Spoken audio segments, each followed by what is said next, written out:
Ya, kita langsung berbincang dengan dua narasumber yang sudah hadir melalui sambungan online. Ada pengamat sepak bola, ada Bung Kusnaini dan juga Coach Aji Santoso. Selamat sore Bung Kusnaini, Coach Aji. Selamat sore Bang Bayu, selamat sore Bungkus.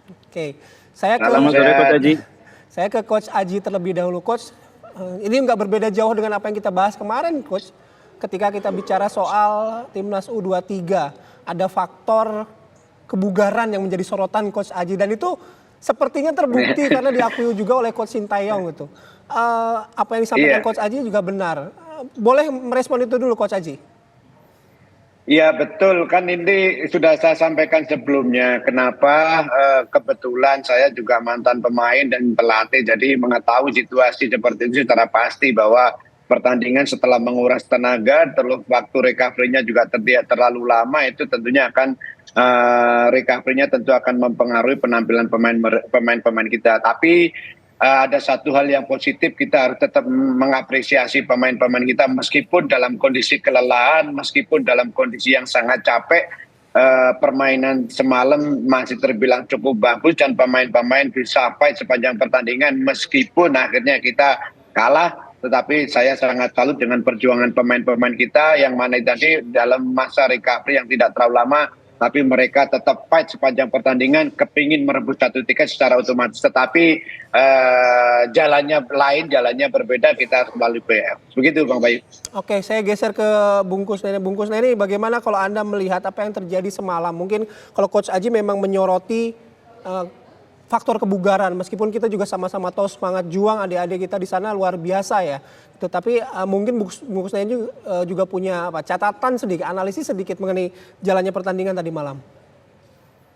Iya, memang nomor satu tuh faktor kebugaran kita kalah ya. Di pertandingan akhir babak kedua sudah terlihat bahwa intensitas dan irama permainan kita sudah mulai menurun. Dan di babak tambahan semakin terlihat penurunan intensitas dan ritme permainan itu. Dan peristiwa gol kedua yang lahir di pertandingan semalam itu juga akibat pemain kita sudah tidak mampu lagi adu sprint dengan lawan ya. Jadi memang faktor kebugaran menjadi salah satu faktor penentu. Tapi yang kedua yang juga tidak kalah penting adalah faktor ketenangan ya. Pemain-pemain kita masih kurang tenang dalam memanfaatkan peluang-peluang yang ada. Kalau kita lihat pertandingan semalam itu kan kita unggul dalam penguasaan bola sekitar 52%. Kita juga punya peluang sekitar 16 peluang kalau tidak salah, tapi hanya 3 yang kurang lebih bisa dibilang on target. Dan hanya 1 yang jadi gol. Ketenangan memanfaatkan itu terlihat di beberapa pemain yang sudah berada di posisi yang cukup leluasa ya. Semalam kita lihat bagaimana Rafael punya peluang emas, kemudian Schroyer juga punya peluang emas.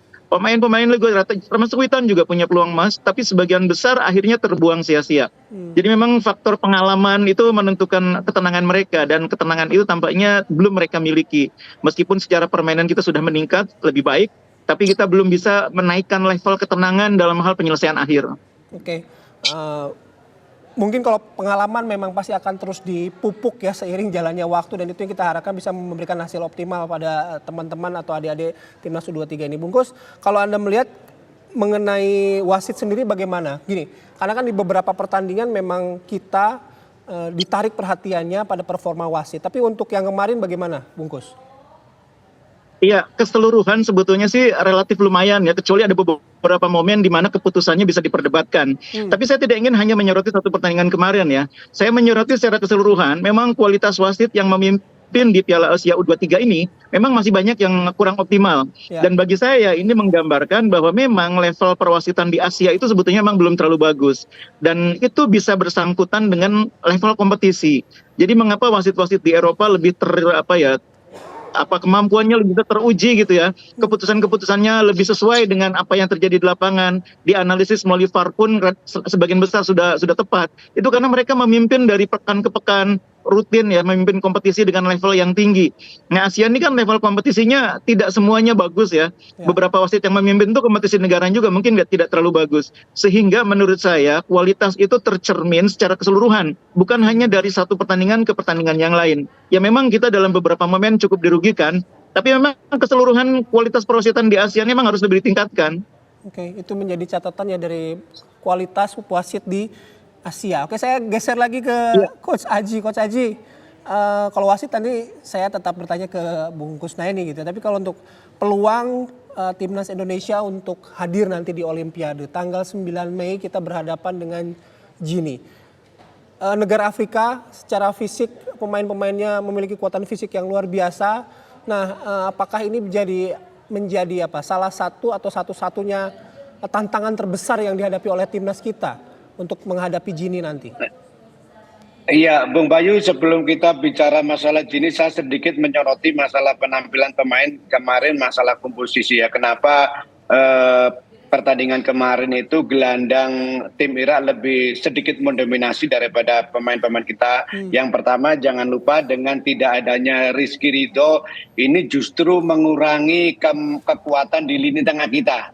Kenapa Rizky Ridho tidak ada, kok lini tengahnya yang menjadi kurang kuat, kurang tangguh di situ? Karena jangan lupa bahwa Nathan yang biasanya duet dengan Ivar Jenner ini ditarik ke belakang. Dia bertiga bermain dengan Ferrari, terus dengan Justin Hubner. Ferrari semalam tampil cukup bagus, tidak ada masalah. Sebenarnya 3 pemain ini tidak ada masalah. Yang bermasalah justru di lini tengah.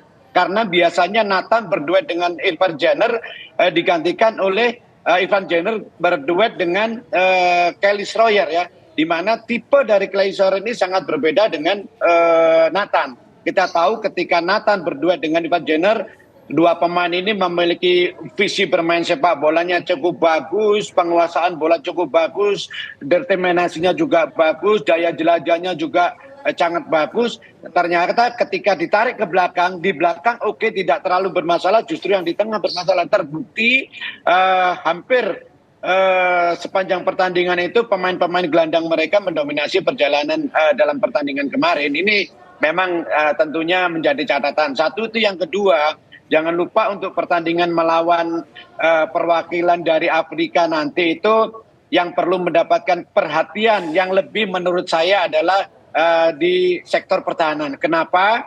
Karena dari 6 pertandingan, 5 pertandingan ini selalu gawang kita kebobolan.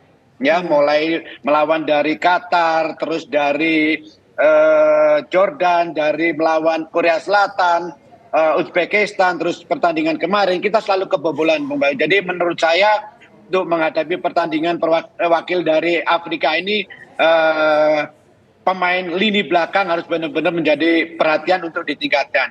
Nah, untuk peluang nanti saya pikir saya tidak tahu pasti kekuatannya dari lawan, tetapi saya membaca di berita di medsos bahwa pemain dari Gini ini banyak yang bermain di luar negeri. Tentunya kalau pemain-pemain banyak main di luar negeri ini tentunya mereka pasti akan memiliki kualitas. Tetapi saya tetap mengapresiasi perjuangan pemain-pemain kita meskipun dalam kondisi yang lelah mereka tetap bermain fight sepanjang pertandingan. Sekarang fokus kita hanya satu, bagaimana sisa waktu sampai tanggal 9 nanti Coach Sintayong benar-benar memperbaiki segala kekurangan yang ada di event Piala AFC ini, Bung Bayu. Oke, baik. Coach Aji, Bung Kusna, ini sebenarnya menarik yang membahas lebih lanjut, tapi mohon maaf waktu kami sangat terbatas. Sekali lagi terima kasih Bung Kusna, Coach Aji. Kita doakan hasil yang terbaik ketika nanti Indonesia melawan Gini pada tanggal 9 Mei di babak playoff untuk menuju Olimpiade. Selamat sore. Selamat beraktivitas kembali. Selamat sore, salam sehat Bung Kus, Bang Bayu. Selamat sore, Coach Aji.